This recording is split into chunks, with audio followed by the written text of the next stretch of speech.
Deception is a curious thing. In a simple definition, it is an act knowingly performed by a person or entity with the intention to mislead or hide people from the truth or facts, and to ultimately manipulate them. In past centuries, it was centralized power structures like kings and religion who had the capability and reach to deceive wide swaths of people. This is not to say all kings or all religions were intentionally deceitful, but they could be. In modern times, it is also centralized power, but in a very different form than previous centuries. 100 years ago, a handoff happened, and radio and television media exploded. Today, it is social media, expanded mainstream media, and 24/7 politics that have replaced kings and religious leaders. We are more connected globally than at any other time in history. Information flows around the globe in just fractions of a second, and powers who wish to deceive people have an even greater reach. Deception and ensnarement. Big words, maybe a bit old-fashioned. What are they? A snare is a trap, and to be ensnared is to be caught in that trap. Most of us would say that we are free and that we are not ensnared in any way, shape, or form. But are we? What would happen to you if suddenly the electrical grid went out, food supplies dwindled, and you went to turn the water tap on and nothing came out? What would you do without your phone, your shows, your entertainment? What if money suddenly stopped working? What if you couldn't go on to Amazon, make a purchase, and expect that item on your doorstep in the next day or so? Most people would lose their minds.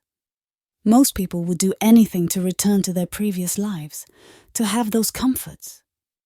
That is being ensnared, captured, bound. So how does this tie into deception? Do you know what a false sense of security is? It's when an individual feels safe, but they are unaware of a vulnerability.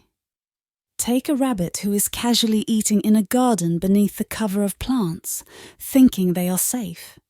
Yes, they are safe from the hawks above, but not from the venomous snakes on the ground that are new to their area. Is it possible that our modern world gives us humans a false sense of security, and that in itself is a form of deception? Are we deceived by the supposed safety nets of our governments, food systems, and power grid? Is it possible that our global connectedness, technology, and social media is a deception in the sense that we have the ability to connect, but that the exact same tool could also be used to distribute a worldwide message, whether for good or for evil? Is it possible that we are deceived into a belief system that convinces us to consume, and forget the troubles of this world? In essence, a distraction.